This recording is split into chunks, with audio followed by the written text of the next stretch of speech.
the judge said, Mr. Hawkins, it's not your actions that got you in trouble, it's your disregard for court orders. It's black and white. A court order's been put in place, and you're not allowed to contact. You stuck your fingers into it, and I've turned around and says, "What you? Wow. I've got nothing. Do you know what I mean? Can't do nothing about any of that. But what I can do is, what can I do about the way that I think about myself, and what I can do when I'm in that cell? What can I?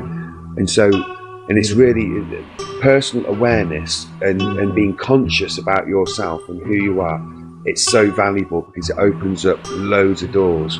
And I'm so grateful that I had the opportunity and the time to do that. Because outside in the community, you don't have that. Your life's filled with family, work, like you might, bills. All I heard was the door, 12 o'clock, the door open. Mum says the police are outside. So I looked out the window. She lives on a farm. There was 20, 25 police officers surrounded the house, all down the road, cars and fucking vans. I'm like, what the fuck have I done? I know I've done nothing.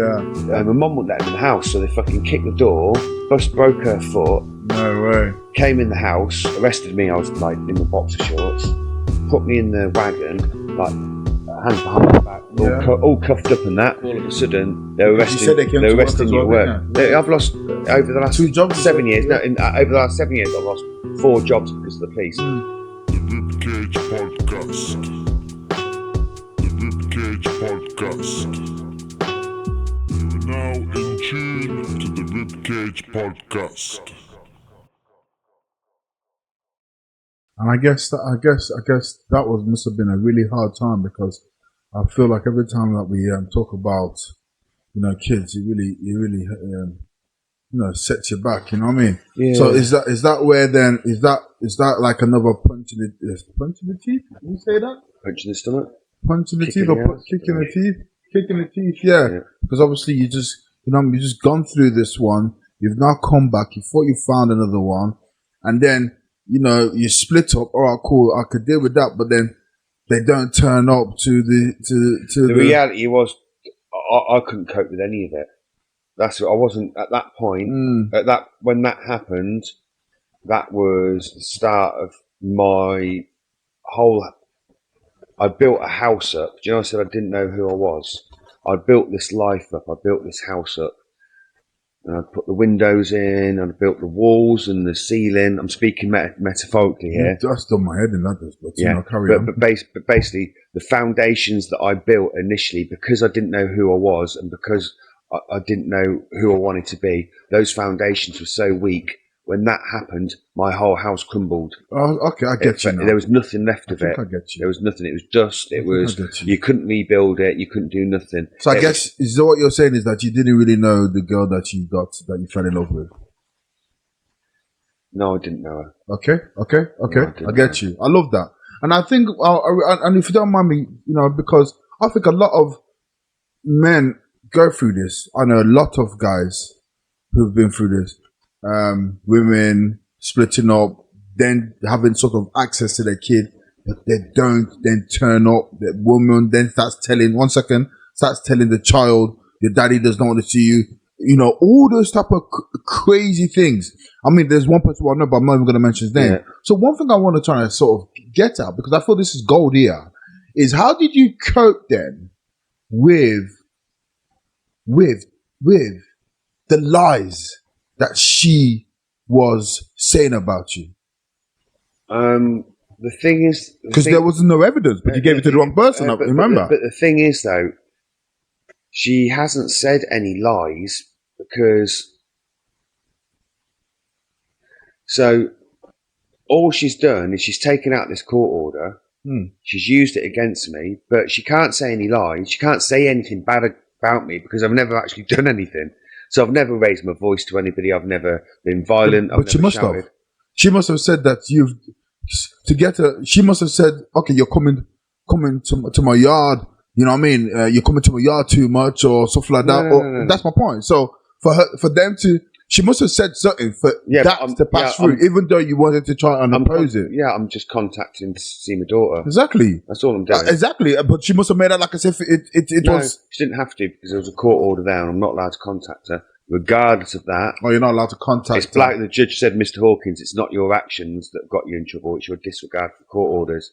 It's black and white. A court order's been put in place, and you're not allowed to contact. You stuck your fingers up there, and I've turned around and says, "Not you, my daughter, my life. You've got no right to do this to me. If you want to put me in prison, put me in prison. That makes sense. But I'm not going to turn around and say, yeah, you can do all of this to me, and I'm just going to roll on my back and say, no. But I spent time in prison because it was hard. But I wasn't hard to not. Sorry to interrupt. And I think I appreciate your honesty there. Hard to not stick up your middle finger, 2 fingers at the feds or the judge, trying to tell you you're not allowed to contact. My flesh and blood. I've done nothing to. Yeah. So as soon as you get out, you're like, yo, can I see my exactly? Boom. Yeah. And I'm like, I don't even care. And if you want to fight me, come and fight me. And you can do whatever you want to me, but I'm going to come back twice as hard. And at the time, I'd be saying stupid things like, well, put me in prison. I'm going to send people around your house. Put me in prison. When I get out, I'm going to come and I'm going to come and see you. You think you can do this to my family? I'll do it. Stupid shit like that, you know, to the point where I've got police officers that I'm no longer allowed to contact because the stupid stuff that I've said, because through anger. I get you. Yeah. I get you. Wow. Yeah, I get you. And that's why I really like the accountability.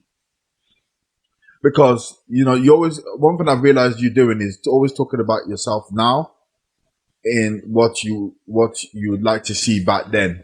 And what I'm seeing you're showing is the accountability of what you could have done then. Or what you did. We've all got our insecurities. We've all got I want you to talk about yourself though. Yeah, so I had insecurities. I had doubts about myself, and I had those doubts were ingrained through my family life, and it wasn't the best in the world. These negative things that happen in your life and the trauma that you go through, for me, it's been a blessing. I've lost so much, but it's been a blessing because what I've learned from it now, I can help, and I help in so many others. And I don't see my kids, and I've lost every material thing that I've ever owned. My bank balance is next to nothing. All of these things which would never have been part of my life 8-9 years ago, that's part of my life now, but I'm so much more of a better person for it. Sometimes they say you need to lose everything before you know who you are, Yeah, and you have to go, like the trauma, you can speak to, if I was like Joe, like that younger man, so the men that I work with now, and they're like younger men than me, and I'll try and give them my advice from my experiences, but it didn't work like that. And even if I spoke to myself when I was a younger man, I probably wouldn't have listened. You don't, do you? I can remember people saying to me, "Oh, if I only knew now when I was 20 years old, or whatever, because of all of this experience." But the reality is, even if you knew it, you wouldn't act upon it because you need to make these mistakes to know what is the right and wrong thing to do in your life. I agree to disagree with that. Really? I did too, because the reason why I say that is my son. You know what I'm saying to you?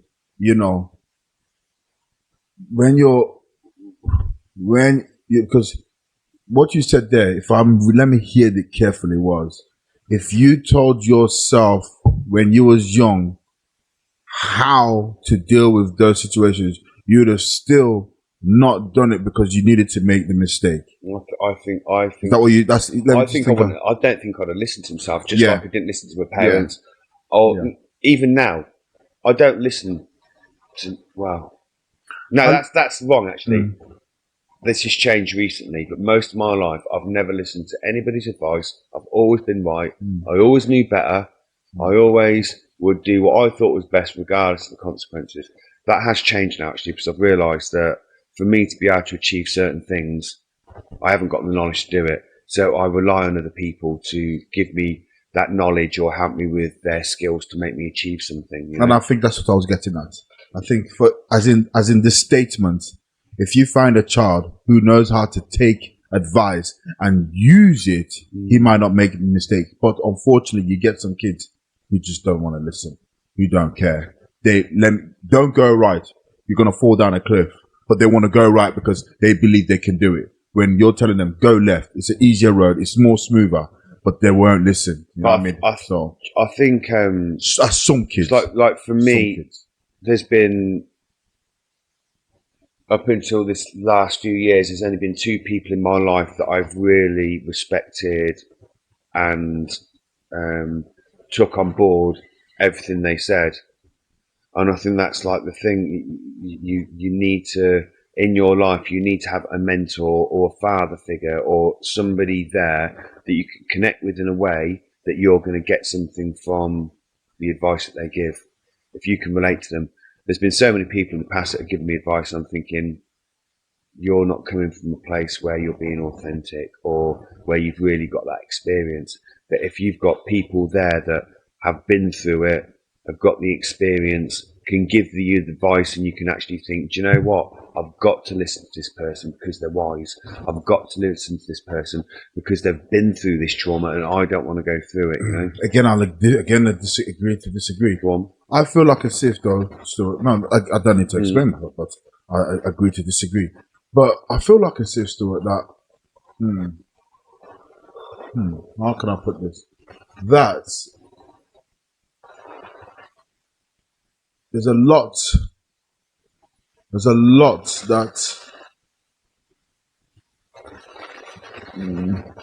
that you're doing, but I wish, and I say it's a blessing, as we say in ABOB, that you concentrate more on yourself.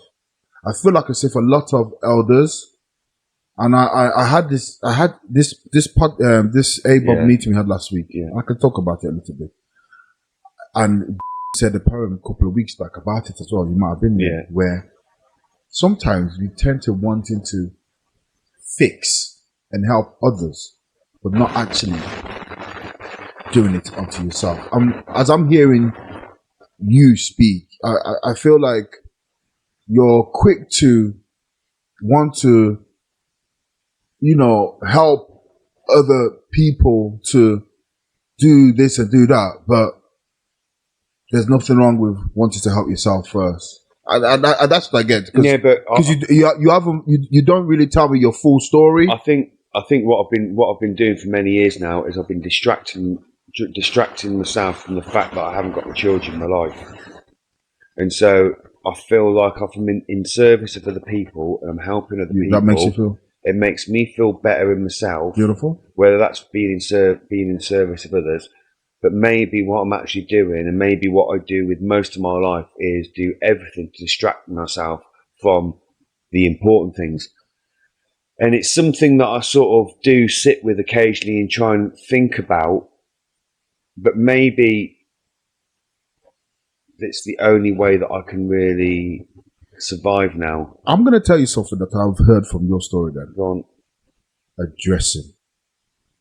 Sorry. You have not. So from your story from the beginning to now, I do not know, and I do not feel that you've given yourself to address. So I'm actually going to use that for myself.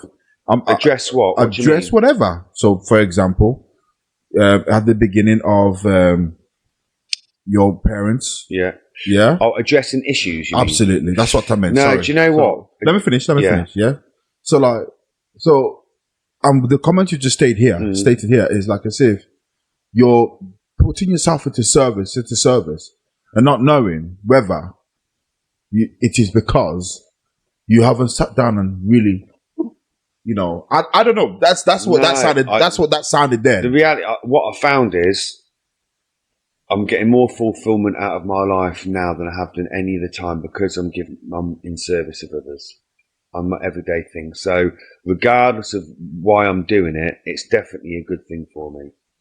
And in regards to like addressing issues, I think the last 3 or 4 years that I've done in prison, I've had to go so deep inside myself that any issues that were actually there or maybe lingering, I've actually filed away, put to rest. So a story that you want to speak about? Again, this is gold for me and me to speak, and I hope you don't mind. Tell me to stop if you don't mind, as I'm digging deep. Yeah, yeah. You're in a hot seat. That's right. Yeah, me. For me, yeah, right, yeah. If I'm talking about a trauma that's happened, or I'm trying to open a box of trauma, and somebody does not, and you're dilly daddling around the trauma, being specific, going into it. That means for me, I feel like as if, yes, you might, you don't want to really go there because you're not sure yet. Now, if you've gone there and you've dissected it and all that type of stuff and you've done it and then you've locked it away, I would imagine that it would be easy then for you to go in there, because then I'm going to be able to tell some other kid who's gone into that trauma to say, right, yeah, you know what, I did that as well. There was one time when my missus did that, and it made me pissed, and and all that type of stuff, and all this, that, and then, but this is what I did, because at the end of the day, I realized that it was my stupidness. I phoned the feds, trying to threaten the feds and all this type of stuff. Okay, now I've done it. Lock it away and put it back into that filing cabinet. But I find like it's not easy for you to go into that filing cabinet. No. It's come down to the decision making, isn't it? And when you're not aware of yourself and you don't know who you are, then your decision making is going to be imbalanced. The difference between that person that I was then and what I am now, I know exactly who I am now, and my decision making is very clear and crisp. So, previous to that point of me becoming aware of who I am and where I'm going, previous to that, it doesn't really make any difference to me anymore. What I'm really it doesn't make any difference to me anymore. What's happened in the past, all of the trauma, whatever trauma that may be, and everyone has it. Whether it's your parents or your people that you work with, your friends. It might be illness or death or drugs or alcohol, whatever it might be in your life. For me now, it's all about looking forward, because me concentrating and keep on going to that space of trauma and of things that unbalanced me, for me now, I feel it's a complete waste of my time, because I've got so much more to achieve outside of that. I'm using that as a resource to help other people. I'm not using it as something which I want to go to and think I've got issues about this and I've got to deal with it, because I can honestly say myself, I feel like that got put to bed a long time ago for me. I think the biggest issue that I have in regards to trauma is my children. Not seeing my children, not being able to pass on the wisdom, not being able to give them the support and the love that they need. The thought, are they thinking of me? That's a constant thing. But even saying that, and I've really struggled with it to the point of like suicide attempts and everything in the past, in psychiatric hospital, all of these sorts of things. I've got to the point now where I'm thinking all I can do is be my best possible version of myself. Yeah. There's nothing else I can do. And then my kids are going to come into my life. Or I'm going to change other people's lives, and they're not going to have to go through what I went through. Or, this is what, for me, is what life's all about. If somebody wanted to was going through what you were going through, how would you speak about your experiences? Yeah, because, and again, and I think that's what I'm getting at, because there was a point where you said, I want somebody who's gone through lived experience. You know what I mean? But then again, I also feel like as if you don't have to go through lived experience. You could just have compassion, good ear, and those type of things. I think it's something you can connect with. And if they've been through it as well, even better. And if they're wise and respectable, then even better. This is the people that you need in your life, or the people that I needed in my life, which I never had. I didn't, it's so important to think clearly, to make the right decisions, not to be so overwhelmed with your emotions and act on impulse. You're just causing trouble. We all need somebody just to sort of pull us back on track. Hang on, you need to think like this. You need to do things like this. These are the steps to do that. It's something I never had until quite recently. I think, if somebody like yourself or anybody else is going to try and tell me without telling me that they've been through it, I ain't listening to you. I think that's what I'm getting at. And I feel like I'm going to move on, because that's what I'm getting at. Like, I love you and everything, Stuart, but you've got so much to say, but I don't think you're saying it all. I think there's so much gold in your story, and I don't believe that's like what. I don't know. I don't know. I'm trying to. I'm as a person here sitting, I'm listening to you, and I'm thinking, there's some bits where I know that some man has been through where maybe this is all my opinion. Go on. It's all my opinion. Where like you just touched briefly suicidal thoughts and all those type of things there. That I think the lead up to those type of moments just don't, you know what I mean, are gold, because you're here alive today, not having taken your life.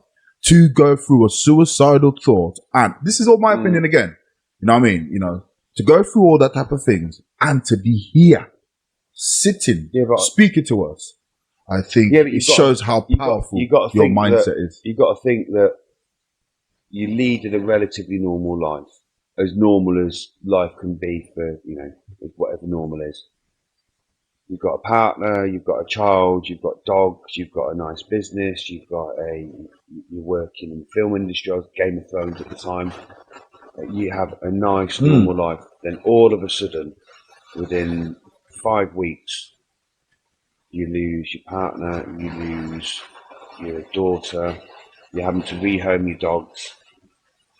You're too depressed to work, so the business is going down the pan, you can't pay the bills, you're losing your house. And then all of a sudden you find yourself thrust into prison. You've never been to prison before, and almost having to change the person you are to be able to deal with that. And this is, and then I'd get out of prison, I'd have the police literally harassing me every 10 days, causing me, making my life, going out of the way to make my life a living hell, I mean. I think people can relate to that. Yeah, and this is the gold. This is the gold bit I'm on about. And, one of the, I can remember that they just kept, they kept arresting me at work. So I lost 2 jobs in 7 weeks. Wow. And I knew, and it was every 10 days they arrested me on the day, every 10th day. And it'd been going on for months, and I knew they were coming. It was like the day before, but it was driving me mad. I know it sounds strange, but it was almost like I had a load of people after me, and I couldn't fight them. There's no way for me to be able to defend myself, but I knew they were coming, and I knew they had so much more power than me. There was nothing I could do. Wow. And I remember speaking to my son's mother, and I was just in the right state, and I was actually parked up at Drake at Water. In my head, I was going to nick a boat there, row out to the middle of the lake, tie a rock to my thing, and jump in. That's what I was going to do in my head. I was that far away from doing it. Is that your first? Second. Okay. So I was on the phone to her, and I was saying, And is this the girl who you lost? You lost the. No, this is no. She wasn't the reason that I was going to prison. Okay. This is my son's mother. We were friends with speak. I was in a bad way. Blah blah blah blah. She'd done some nasty. She'd done some nasty stuff to me, to be fair. But I was speaking to her on the phone. Yeah. Come on. And I was in a really bad way. But because I've been getting arrested every 10 days, and every 10 days they'd take me to the police station, take my phone off me, wouldn't give me my phone back, fucking drive me mad. But so every time I went there, the police mental health team, they'd always be there every single time. So they can, you're back again. Oh, you're back again. Oh, you're back again. And it's like literally every 10 days for months and months. And so they happened to call me up that afternoon. It's literally, I was like, and I was on the phone to them for like an hour and a half. And then my mother called me up, and they'd called her up. So I wasn't really speaking much to my mother. My mother says, why don't you come to mine, cook you some food, get you a decent night's sleep. I said, Mum, I can't. I said, I just know the police are going to turn up. She goes, they're not. She says, at your mum's? Yeah, that's what they said. I said to Mum, I know that it was 10 days coming up. Yeah. I says, I know they're going to come. I know. And she goes, no, they're not. She phoned up the police mental health people, said, this is what he's worried about because it's been happening. Yeah. No, I've spoke to the police. They're definitely not going to come and arrest you. Nothing. You've done nothing wrong. They can't come and get you, blah, blah, blah. Wow. Went back to my mother's, had a bath, decent meal. Do you know what I mean? That sort of like looking after yourself, laid in bed. All I heard was the door, 12 o'clock, the door open. Mum says, the police are outside. So I looked out the window. She lives on a farm. There was 20, 25 police officers surrounded the house, all down the road, cars and fucking vans. I'm like, what the fuck have I done? I know I've done nothing. And I knew they were going to come and they promised they wouldn't. My mum wouldn't let them in the house, so they fucking kicked the door, broke her foot. No way. Came in the house, arrested me. I was like in my boxer shorts, put me in the wagon, like hands behind my back, all cuffed up and that. But like something like that went off in my head. I just like can't remember nothing. Next thing, what do you mean can't remember nothing? I just like lost it. I blacked out. Like I didn't know. Like my brain shut down. That's what it was like. Got it. Sorrow. Please explain to us if you can, because I think I like people. No, I would like to know. When you say shut down, were you knocked out, or were you just like you just didn't even you were just another person? I didn't even know I might as well have been asleep. Wow. And I got taken to the police station. Wow. They wrapped me up in a blanket or something, and apparently because I couldn't talk and I was like away with the fairies, they called up the doctor or whatever. You were gutted, weren't you? Ended up spending. Well, I sort of came round a couple of weeks later in hospital. I was like, fucking hell, this is where I am. Oh, what the fuck's going on here? How the fuck have I ended up here? Not house. And that was traumatic. Yeah, really, really traumatic. And I spent 3 months in hospital, and then slowly started to sort of come back out. But then it started all over again. Police started arresting me. So you was gutted that they were lying, taking advantage. I mean, from me listening to you here, because for that to just happen, your mom just told you, you're chilling, thinking, I'm back at home, just had a banging food. But I'm stressed. I'm my head's in. I'm in a bad way anyway. So I'm there like I'm ill. I'm ill in my head, basically in bed. I might not be physically ill, but I'm ill in my head in bed. All due to this. My ex-partner in the police and her connection with the police. Yeah. So it was like very, very. It was really hard, but. Oh, right. Yes, so come on.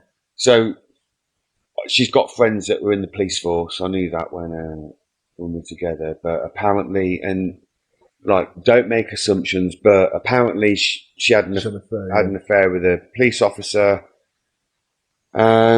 This is the reason why the police have been harassing me like they have. They've arrested me for no reason, beaten me up in a cell, fractured bones, all of that sort of thing. But there's been like crazy things that have happened. Like I've had this DC Chris Pitt, like a CID officer from Leamington. He took me to court. So not the police. He took me to court to get my daughter put on a restraining order. What's he got to do with him? Thank you. And I got outside the court and I said, and the judge wouldn't have it. He says, no, because there's no reason for it and it's not going to make his life easier, get in contact with his daughter. And I got out the court and I says to him, Chris, what are you doing? He goes, what do you mean? I says, is this a civil matter or a criminal matter? He went, He says, is it a civil matter or a criminal matter? He goes, civil matter. So I says, what the fuck are you doing getting involved in my private life? And then when I've got out of prison on my licence conditions, it's always been not to contact him. So in my head, he was the one that had been having a relationship with my partner. But I don't really know. You don't know? I don't know because I can't. There's no way for me to. But he's arrested me. Powerful. What he's done, phoned me up, telling me to stay away from my daughter. Powerful. A police officer doesn't do this unless they're emotionally involved. Powerful. Powerful. But powerful. There's gold in that because, sometimes the worst... how can I want to relate it to me, but I don't really want to relate it to me in the sense of it's not my story. But when not knowing, because remember you said you did not know when they were coming, you know what I mean? And things like that. What? That not knowing also plays a big part into a psychological and a mental breakdown. Yeah. Are you the guy? Sorry to assume, but I hate that. Not that I hate it, but from what you're saying, are you the guy who's doing it? But why are you then taking me to court? So all of these questions not being answered is leaving you in a black hole. I'm really sure. For me, the way that I work, right? If you are threatening me, then come and threaten me to my face, and I will deal with it whichever way I can. Yeah. My mind, or used to my mind or my fist. You know, I will deal with it anyway.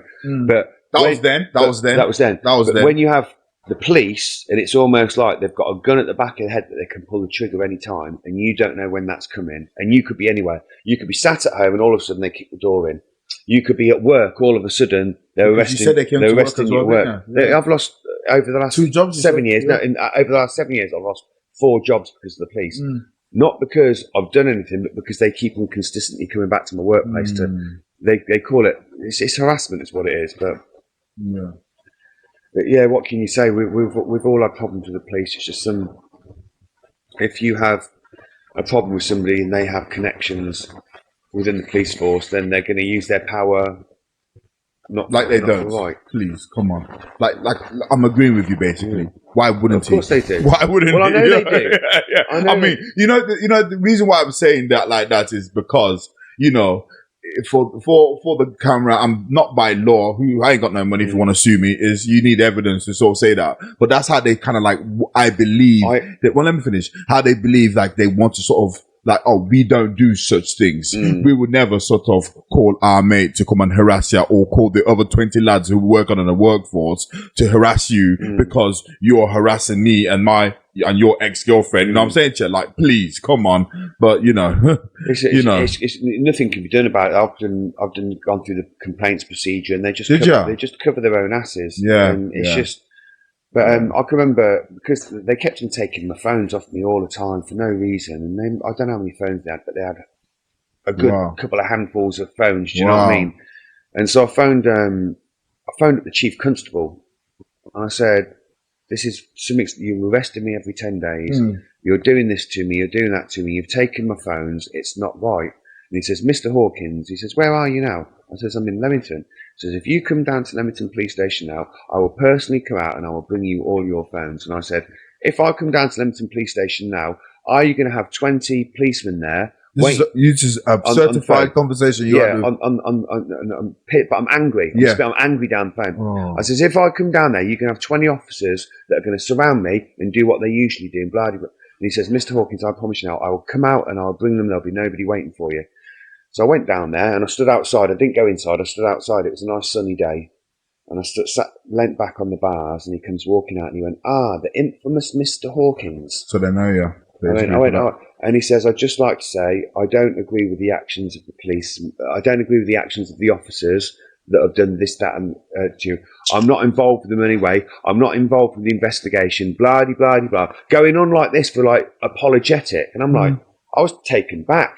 Do you know what I mean? It's like, was it being real? Tell me, please. I feel like there's a bomb about to drop. No, but obviously what I thought was, they've been talking about the corruption in the police station, and this is like a high up, one of the highest of officers comes out to speak to me and apologises. So if he knows that something's wrong, why aren't they doing anything about it?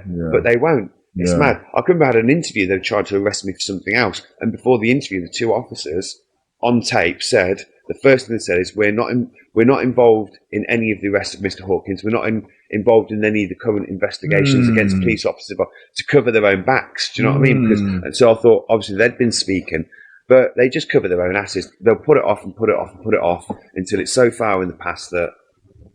Of course. Has that been one of the reasons why? And this is a double question. Why you spent so long in jail? And added to that, what have you learned then from your past life experience? So 7 years in prison for asking to see my daughter. That's God's honest truth. Wow. I get it. Never raised my voice to a woman, never been violent. Admittedly, there's times where I've been unstable because I've been fucking messed up in my head. But not to a point where I've been like dangerous or, do you know what I mean? Just desperate to see my daughter, you know? That sort of thing. Yeah.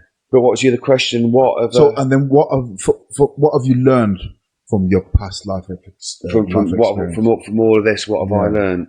I've learned. I've learned that trust is earned, not given, from anybody, and that includes the government. It includes friends. See, when you go through a chore, can you talk from an eye point, please? Yeah, so I go through the whole prison, the trauma. What I've learned is there's been very few people that stood by me, but the ones that have true friends. I know who my true friends are now. I've also learned that I can't. There's nothing I can do about what's going on around me. I can only deal with the situation. So when I was in prison, I was there, can't see my daughter, I've got fuck all, nobody's calling me. Wow. I've got nothing, do you know what I mean?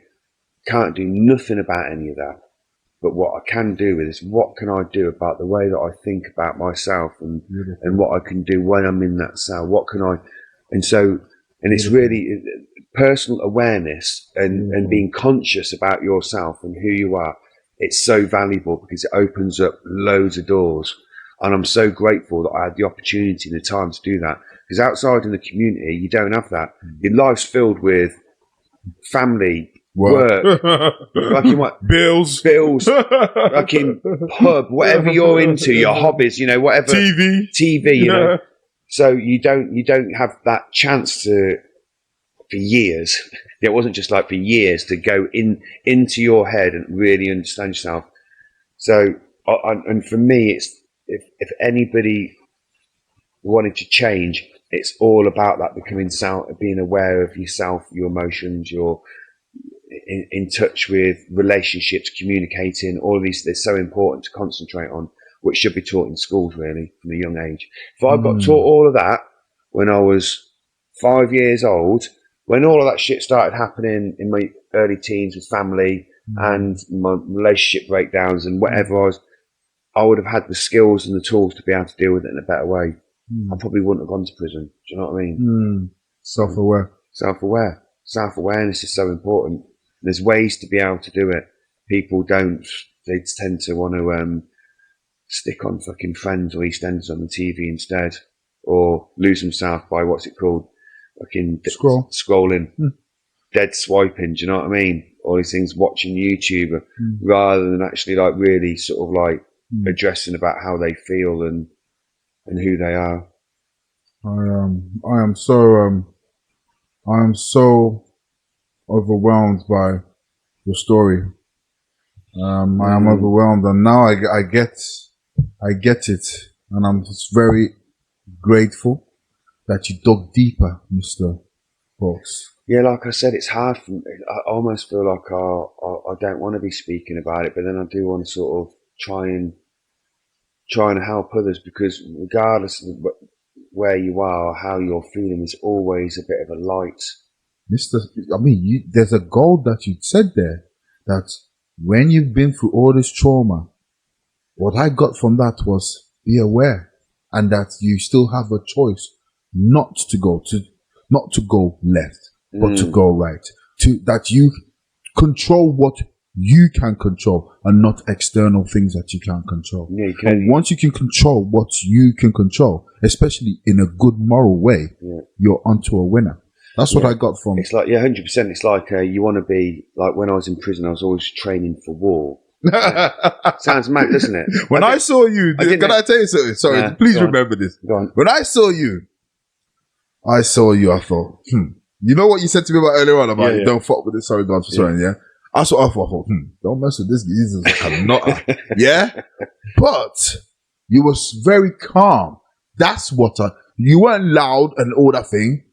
Now, I know from experience, and I just thought, watch out for him. That's what I see. You know what I'm saying to you? The thing is, like, it's like preparing for war. So, and when you said prepare for war, that's what reminded me of that. It's mental as well. Wow. It's like that awareness. Yeah. It's sort of like, do you think the best military commanders, they were thinking about tactics? They were thinking, I need to be fit, but my mind needs to be sharp. If I've got this army in front of me, I need to know how to deal with it. That's like life.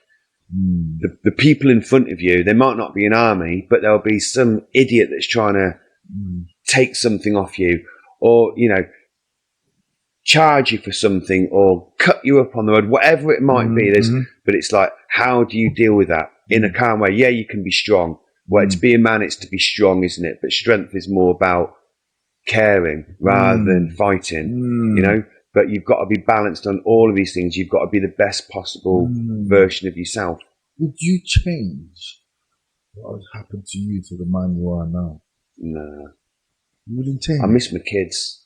Wait, the question was, kids. Would you change? Change the past so I'm not here like I am now? Yes. Well, no, I couldn't change it because I'm a better person now than I've ever been. But the one thing that would make me want to change it is because I'd have my children back in my life. But I wouldn't be the best possible version of me for my children then. So it's just like, I couldn't. How can you? It's almost like somebody gave me, do you know that like in the Matrix, the blue and the red pill? Mm-hmm. It's almost like, I don't know which colour was which, but let's say it's the blue pill. Somebody gave me the blue pill and all of a sudden I woke up to myself. To yourself. Yeah. Does that make sense? Yeah. So now it's like, fuck, why would I want to take the fucking red pill when I know all of this now? It's like, that's like, no chance, not in a million years. I've been given a gift, which I'd never realised I had, but now I've got it. I don't want to let go of it. And I'm trying to do something with it as well. It's not just like... I can see that you are. I can see that you are. I mean, like you said, you know, at the beginning, you're a member of the ABOB. You invited me onto the Justice 2.0. I appreciate that. And what you were saying was really powerful. And the people, your networking of friends as well. Yeah, really powerful. Let's just, the group of people that I've got around me now that like pushing me forward in my life. Very important. That is good people, like absolutely. Life coaches and criminologists and sociology. Yeah. Want to give a shout out to anyone? Well, yeah. Obviously. Sorry to interrupt you. Well, I'll give the Swami Muktidharma. I know it sounds. I'm seen him a long time, but he was a massive influence in my life. Felix Dennis, who was a good friend, and I work for him, he's my boss. But I miss him. But like just recently, like there's Dr. Sarah Lewis, which like you mentioned Justice 2.0, which is like trying to change the justice system, or we try as a collective, as a community, collaborating together to change justice. And she's an amazing inspiration for me. But yeah, what can I say? So there's been some good people in life. You, George, Scott. What can I say? John. There's been lots of good people in my life recently, which I can't really, too many to mention now, to be honest. I think what you're doing at ABOB is very commendable. I now get why you say service. I get it now. And I don't want to really go too much about it, but I do get it now. I do get it now. I do get it. I feel like I want to go on but I'm not. I do get it. Okay then. I'm going to ask you this last question, then, Mr. Hawks. What advice would you give? I want to say to your 20-year-old self. To your 20-year-old self. It's okay not to be strong. It's okay to be vulnerable. I think I had a lot of doubts when I was younger, but I think it's all right to sit with those. I think when you're young, you sort of feel the pressure. Just have dreams, go for them. Don't be fearful. Don't doubt yourself. The typical things that you would say that even if it was your kid, they probably wouldn't listen. Pardon? Even if it was your child, they probably wouldn't listen. Don't doubt yourself, son. Be the best possible version of yourself. I don't agree.